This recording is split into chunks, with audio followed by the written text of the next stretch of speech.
Well, Russ, we've had a variety of guests over the course of the season here on Snow the Goalie, and we're wrapping up the 2018-19 season with Flyers president Paul Holmgren. Paul, thank you for taking the time out to join us today. It's great to have you on the program. Been hoping to get somebody of your ilk for the entire season, so to make you be the last guest is a really cool thing for us.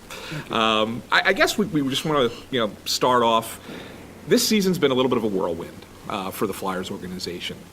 It's not every season that you have a replacement at the general manager position, a replacement at the head coaching position. But you are someone who experienced this previously, and this is not a first time for you. I mean, when you became the general manager of this team, it was an in-season switch with GM and coach. Can you just kind of give like a personal assessment of what that's like and how difficult it is to just kind of hit the ground running once a season's already begun, to try and give us an idea of what Chuck has had to go through, and of course Scott as the interim coach has had to go through? Yeah, well, obviously it's not a pleasant thing to go through for anyone. It's difficult decisions had to be made, and the hiring process of getting Chuck in here was.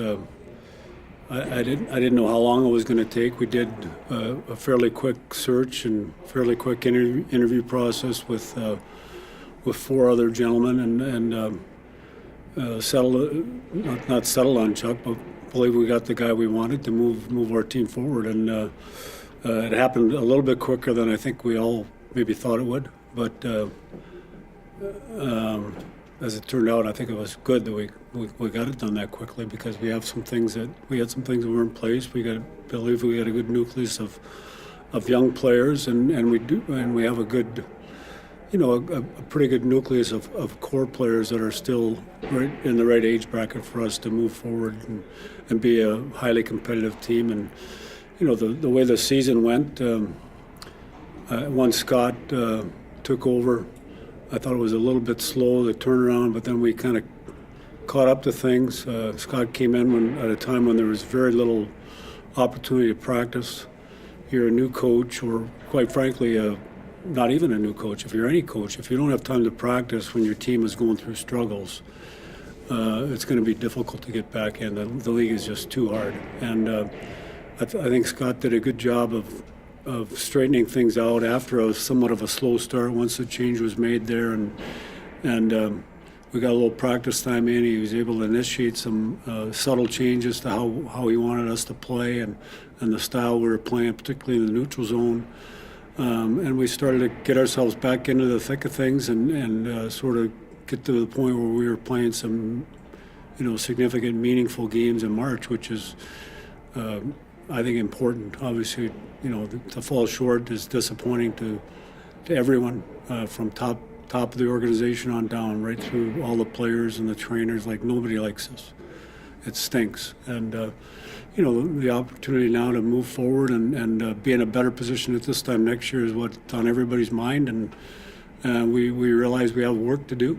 And we'll got one game to go. We'll finish up, and then we'll get busy with our meetings and cleaning things up. And we've got, as I said, we got lots of things to do to move toward next season through the late spring here now, and the early part of the summer leading up to the draft, and of course development camp right after the draft, and then get ready for training camp. In your role, I have to imagine that you have to plan for every eventuality.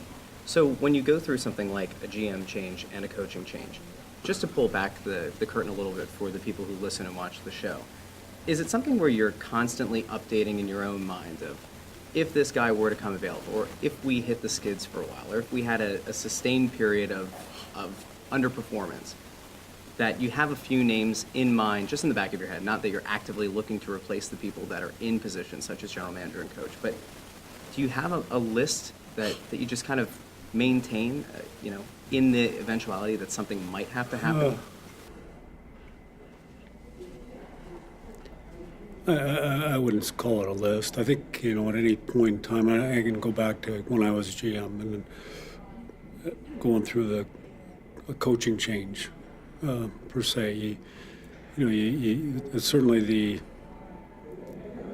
the point of no return, I guess. When you decide you need to make a change, you probably have some idea of who you're gonna talk to, who you're gonna look at, and you start putting wheels in motion and getting that talking to that guy or those particular people you want to talk to about the job. I think going through what we went through this year is a little bit different because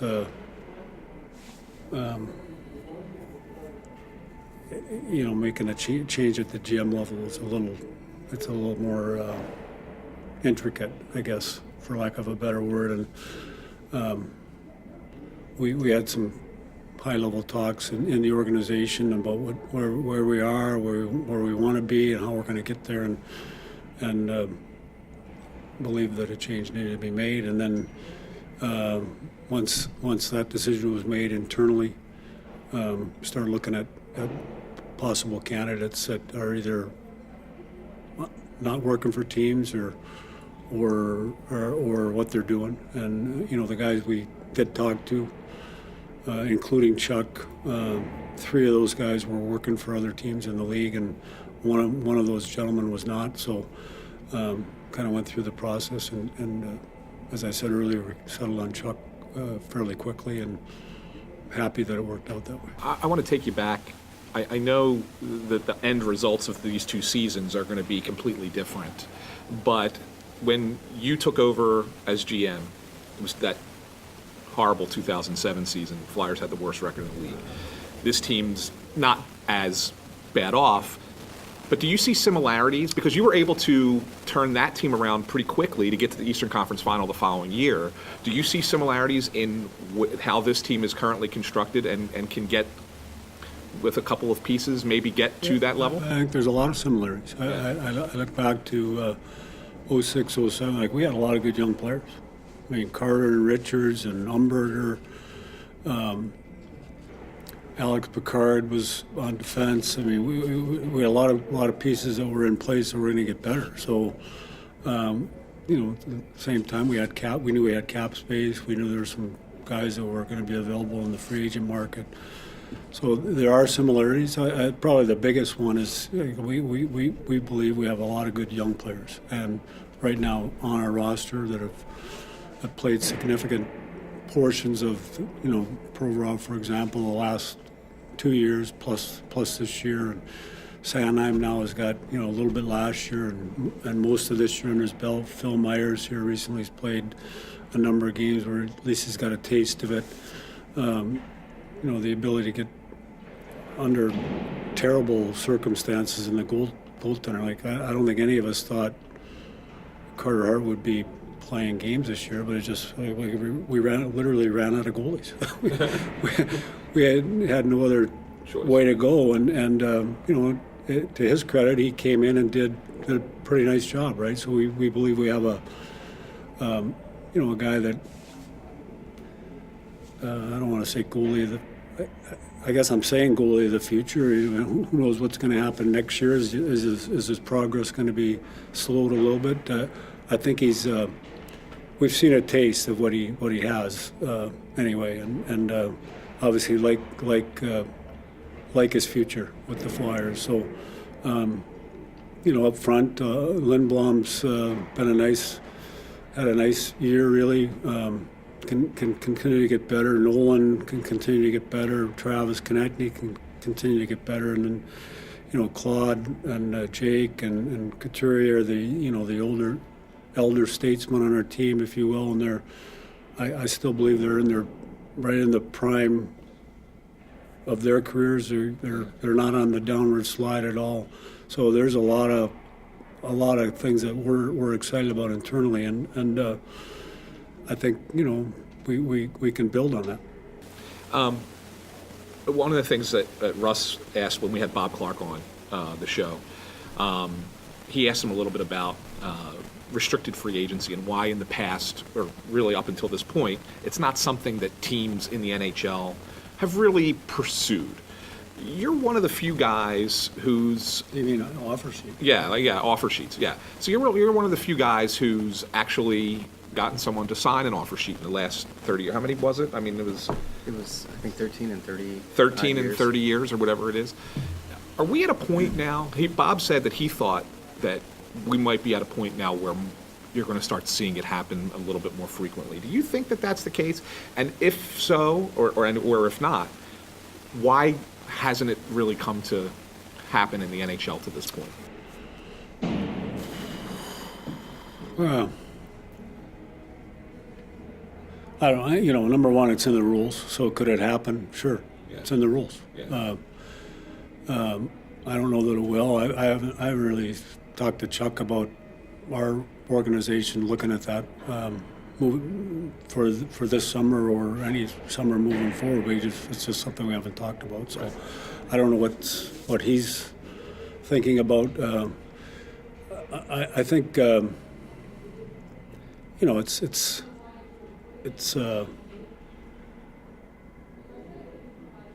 for a team to do it, you have to have a lot of cap space. You probably don't have. You probably can't have young guys on your roster that in the near future are going to maybe be expensive guys. So it's not as easy as it sounds, I guess. And I think you talk about the Flyers and me in particular, we did it in, I can't even recall what year it was, but it was Shea Weber, and 2012.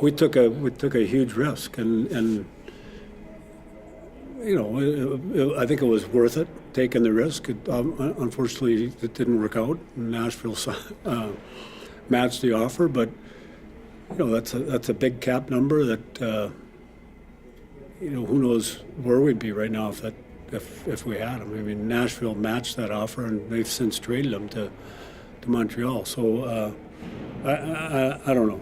Could they happen in the league? Sure, just because they're within the rules. But Is there anything else that goes into the calculus of that? Because you mentioned the fact that you have to have enough money. You have to know that your cap situation going forward, you're still going to have the space. You know it's going to require it's going to cost your team quite a few assets in terms of draft picks. Is there any part of that in your mind, I mean, it doesn't have to be you specifically, I guess, but do you have to take the human element of it in? Like, is there any kind of pause that happens knowing that there's a very decent chance that you could burn a bridge with a team for the foreseeable future, especially if the player signs and that team is up against it and quite frankly can't match? Is that part of what goes into that? burn the bridge? Yeah. I don't know. I felt when David Poyle, I felt I'd always had a decent relationship with David, and I think it did. How could it not? A little bit, but I don't know. That maybe that's just my thinking. I've never really specifically asked David about it. I mean, I've talked to him, from time to time now when I see him at certain things, whether it be league meetings or league events. When we play Nashville, I see him. So it's not like, we don't look at each other or say hi. But it's I don't know. It's how can it not affect in some way, really? I mean, I think if somebody did one of the Flyers, I'd be pissed. Yeah. I don't. Would that be my nature? I don't know. I'd just be pissed, and then you probably want to get him back at some point, some way. That's just me, but I think the higher level guys. I'm not sure. There's a lot of ways to do it. You go after a lower level guy where a team just makes a decision. Well, we can't pay. For Joe Blow, we can't afford. We don't think he's a $3 million player. Like maybe there's more of that type of offer sheet in the near future as opposed to the $12 million guy or whatever, because of all that it entails. And when you go for the big fish, maybe there's, and I don't know who it is, but there's some of these. There's teams that are probably going to be at risk, right? Losing a guy, and maybe it's not the big fish. Maybe it's a medium-sized fish that fits more on your roster, and they can't. You can afford to pay him $3 million, but the other team doesn't think it's worthwhile, if that makes any sense. And does it become, is it a harder decision for that higher end guy because you also have to give up all the draft picks if it happens? Because, I mean, that's a lot to give up. Whereas that middle, like you said, medium-sized fish, you still have to give up some picks, but it's not as big of a haul. Not the 4 first rounders. Yeah. I think you have to look at, what you have in your system. Do you have a lot of young guys coming? Like we have a lot of young guys coming. So could we, are we, does that mean we're in a good position to do I don't know. Right. It probably makes it a little easier to swallow if you do it. But like I said earlier, alluded to earlier, I haven't talked to Chuck about that, so I don't know that we're heading down that road. But, as a league, it's a competitive league, so anything can happen, and it's in the rules. So when you do talk to him about it, you'll make sure to give us a call. Let us know. I know now that you go into the offseason, and Chuck's going to be the guy who makes this decision. But we talk a little bit about Scott and the job that he's done as a coach. I know that there's going to be some bigger names out there, and everybody's going to be talking about them, and I don't blame the Flyers if they start pursuing that path, right? I mean, obviously that's what you're trying to make the best team possible. But do you look at the job that Scott's done, and again, I know Chuck makes this decision, but do you look at the job that he's done and say, if we can find a way to keep him in the organization and keep him around, even if it's not as the head coach of the team, it might benefit us considering how well he performed behind the bench with this team? He is in the mix. Right. I think he's the way that for the job he's done, I think he deserves to be in that mix. I don't think I'm speaking out of turn here. Right. You said it. It will be Chuck's decision and Chuck's decision alone on what he wants to do. But Scott Gordon has done an admirable job under difficult circumstances, and I think we fell short a little bit at the end. But as I said earlier, to position our team where we're playing some meaningful games in March that were good for our younger players to play in with that much on the line was good. Moving forward, it's good for them. I mean, obviously next year we want to be doing the same thing, and then obviously playing in playoff games too. So sometimes it's a stepping stone. I think we'll see how it plays out. I can't imagine it taking a long time. We have one more game to get through, and then there's a lot of stuff that's going to be happening in the first week player-wise, meetings and exit meetings and physicals and stuff like that. And then obviously Chuck has some work to do. I know that usually guys say, we thought that our players could do, we thought that they'd be able to turn it around, especially like when a team's performing poorly, like nobody's going to come out and say, our team sucks, right? Knowing where this team was, and then knowing the kind of organizational changes that were going to happen, first with Ron and then with Dave Hackstall, in all honesty, like, did you expect them to be able to turn it around as dramatically as they did? Where we went from hearing fans chanting "lose for Hughes" or tweeting "lose for Hughes" to get to the top of the draft, and then within a month and a half, you're talking about, could this be a historic comeback? Could this be a historic run to the postseason? I mean, honestly, did you ever expect it to get that far? Well, yeah, I did, to be honest with you. I like our team. And I think there's certain teams that are up here. There's Tampa Bay and there's Washington and there's probably Nashville and Winnipeg in the West that are probably the upper echelon of the league, and then there's a lot of other teams that are kind of right in the mix. And I think that's where we are. I think we fall short where we lack depth, particularly up front. I think our defense is a work in progress because of their youth and their inexperience. But I like our team now. I like our team even better next year. Right now, and I think we have opportunities where we can make ourselves better in the summer. I believe whether they happen or not, you never know until you actually get there. So I like this team a lot, and we're gonna be better. On a personal level, this team has been kind of I don't want to say stuck, but kind of in the same mold for the last 6 years or so.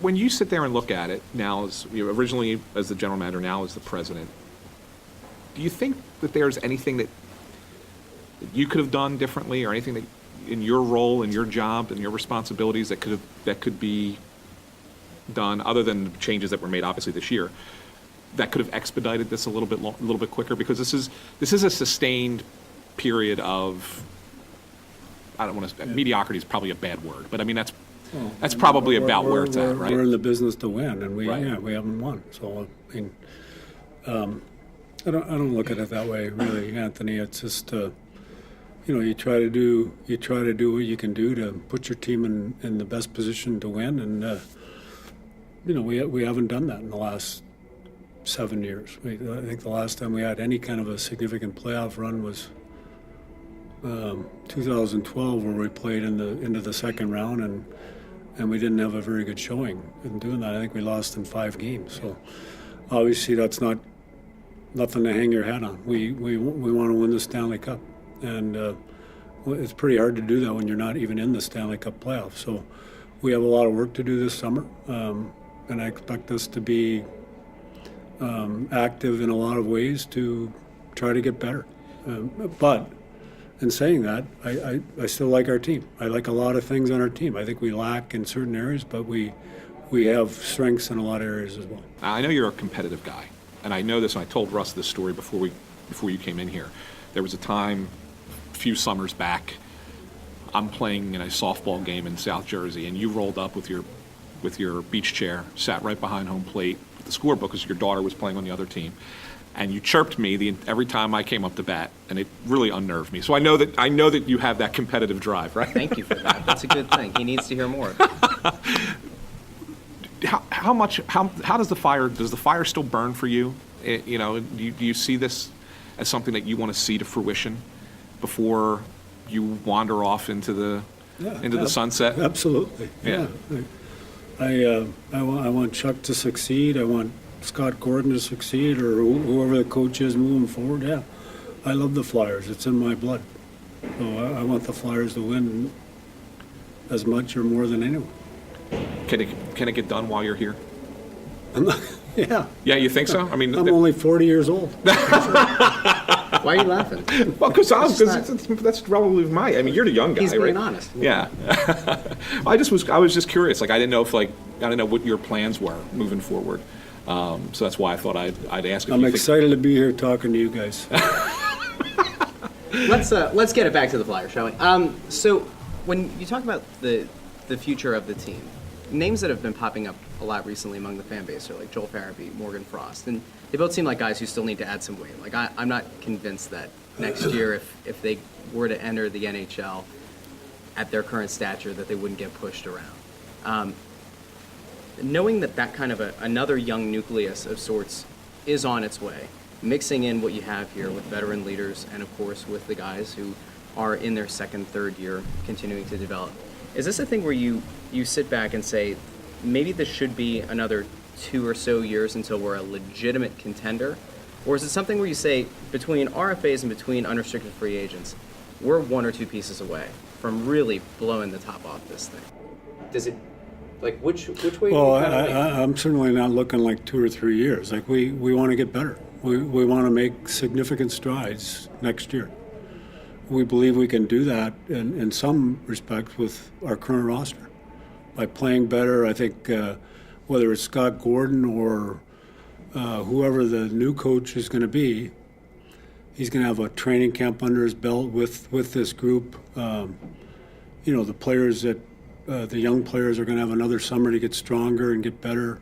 You mentioned Farabee and Frost. They're over the summer. They're going to get stronger and get better. So the guys, Sanheim, Phil Myers, Ghost, Nolan Patrick, Travis, they're going to get better and stronger over the summer. So it's part of the maturation process that goes through young players. And we don't sit around and talk about 2 years from now. We're all competitive. That's why we're in this business. We all want to get better quicker.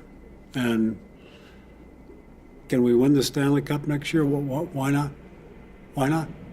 And that's the attitude we have, all of us right now. And we're going to do everything we can to get better and be more competitive and be a better team all around.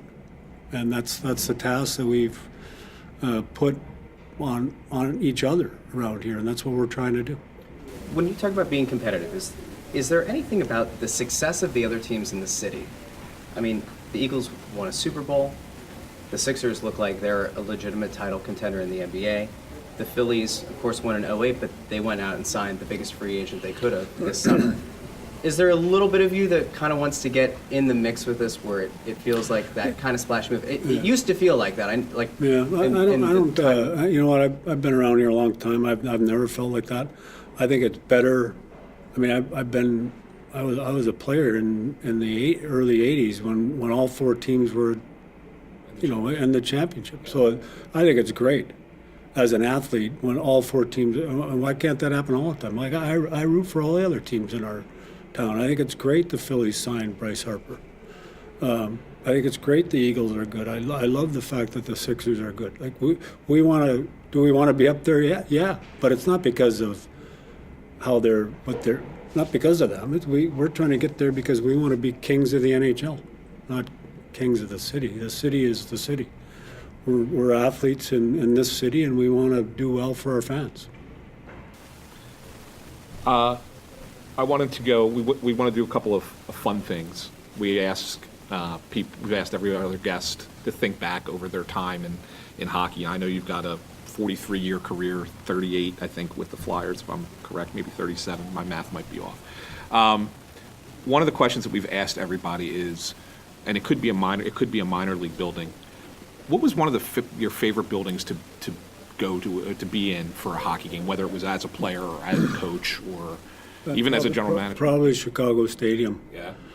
I mean, as a player, just walking up those steps, the electricity in that building, it felt like it was just so tightly surrounded, the rink. It seemed, I know the rink was not small like the Boston Garden or like some of the smaller rinks over the years, but it seemed small, and it was just an electric crowd. But walking up the steps was, you could feel the steps vibrate walking up. It was the coolest feeling. Any crazy fan stories from that you can tell? One of my first games in Madison Square Garden, I remember skating around and warm up, and there was a guy standing there with this. I want to say he was like an 8 or 9-year-old kid, and the little kid was saying like words I couldn't believe. and the dad, I assumed it was his dad, was just standing there smiling. I could not believe that. That's great. You're a busy guy, but are there any? I don't know how much you're into TV. Are there any shows that you ever catch yourself binging, or is there anything that you're keeping up with? Game of Thrones comes back this week, so that's of course like the main one. I'm not a. I've watched that. I'm not. I couldn't tell you a lot of the characters. I know there's dragons. There are dragons. That's true. That's good. So I'm not up to all the other names. I don't get the kingdoms. I'm still trying to catch up on that. But do you have a show that you watch? Or a genre that you're into? I'm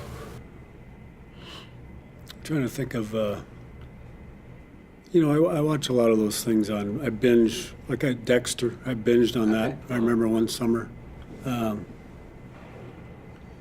Breaking Bad. Oh yeah. Binged on that. During the. I think the one show I probably watch now, just because my wife watches This Is Us. I watch that. Oh, it's a good show. Yeah. Do you cry? Yeah, I do. I get emotional. It affects that me show. too. Yeah, that tugs in a lot of different directions. Yes, it does. That show. It's pretty cool. Yes, it does. I actually wanted to get back to one other thing, NHL related, and not really specific to the Flyers, but specific to the NHL. When we, I'm going off of the story that was written last summer by Nick Boyne that appeared on Players Tribune, where he basically said that you saved his life when he had that incident in Buffalo, and he talked a lot in that story about where things are with head injuries and concussions, and I know Dan Carcillo has been a big advocate for that as well. They have a big push to say that the league's done some but not enough. Do you think that the league can do more? Do you think that there's more that they can do, or do you think that this is just a nature of the beast because of the way the game is played and the speed that it's played at, and it's a violent sport? I just wanted to, as a guy who's been around it for so long. Well, I think two things. I think it's going to happen from time to time in our sport because there's a level of speed that's. It seems to get faster every year, right? When you watch it, but I also believe that the league has done pretty much everything it can do in terms of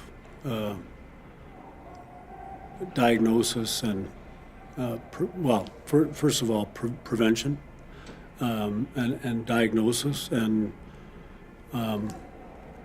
care of what are the best assets in their players. Right.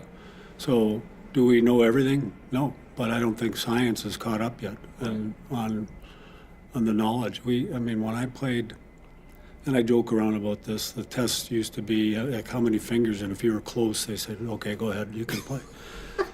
So, If you were close. and I know that's I hate to Joke about it. joke about it, but It's the way it was. kind of like that. Yeah. Maybe not to that degree, but we've come so far, and could we come farther? Yeah, and we probably will once science catches up and we get to know more and more. It's still almost, I don't want to say it's an unknown, but there's still parts of it are unknown on what cause and effect of concussion, and I think we look after our players because they are our best assets. And can we do better? Yeah, probably, but we're working at it, and we're looking into it. When we, as science catches up, we'll catch up too. And I know you were always and always have been, and to very little fanfare because you don't like to make it really public, but I know you've always been a guy who's advocated for players who maybe are dealing with issues. You look at, and I referenced that Boynton story because he was a guy who became addicted to painkillers, and that's kind of like, I think, one of those things that it's hard to really monitor because these guys will do anything to try and play through pain, and then you maybe don't realize that what they're going through until it gets to a point like where it did with Nick. Is there something that, and I know this team really focuses and makes sure that their guys are in a good spot, but is there something that maybe can be done league-wide with that as well to just make sure that, hey, let's control it, or let's at least manage it, or try and manage it better? So I think in-house, Anthony, I can't speak for other teams. We manage it. Really well. Yeah, we do. You do? Yeah, and in terms of pain management and stuff like that, we do everything we can without getting into that stuff. Sure. Because of the dangers.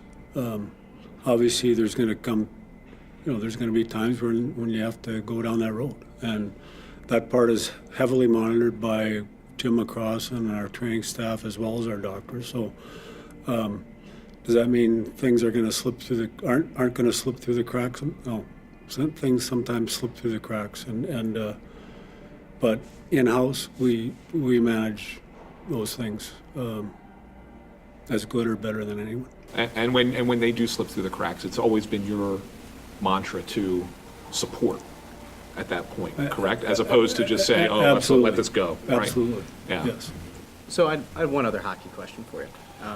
When we talked to Bob Clark, he brought up like the move within the hockey community, moving more towards analytics and its uses, and then using tech and the fact that you don't need to have everybody in the war room together at all times because of just the way that you can communicate via all kinds of technology. When you look at where the game is trending, it's certainly more analytic heavy than it was when you played, and even when you were the GM. How much of building a team, I know that Chuck's the guy who makes the decisions now, but like when you're going to make that decision on a trade or signing someone, how much do analytics play a role in that versus the eye test? Because it feels like that's where the sports world in general, not just hockey, is at. It's hard to put a percentage on that. I think we've certainly we're into that fairly heavy now, the analytics side, and we have people on staff that chart everything, not only for our coaches but for our scouts, for our young players, for the draft. So we're at all levels. We're into that. I'm a firm believer that you use that stuff for support, and then you're backing up what your scouts tell you and what your management team tells you about players through the eye test. But there's no question it's gotten stronger and more heavily utilized by not only the Flyers. I mean, every team. It's all everybody talks about. So, but the actual going to games and watching players and getting to know players, and the one thing they haven't figured out yet is how to test the guy's character and the guy's heart and the guy's competitive spirit. At least to my knowledge, and that's the important part of actually getting out there and seeing players and sitting with them and getting in front of them and spending time with them. Just to follow up on that, do the analytics that we all talk about in the media, are they the ones that matter for a hockey team, or do you guys have like your own internal thing? I think some of that stuff that you guys in the media, I'm sure that we probably use some of that, but we have our own internal stuff that we use as well. That's what I thought. Okay. All right. Good. Paul, I really want to thank you once again for coming on the show. Really appreciate it. Really good stuff. And have a great summer. Great. Thank you. Thank you. Thanks, guys.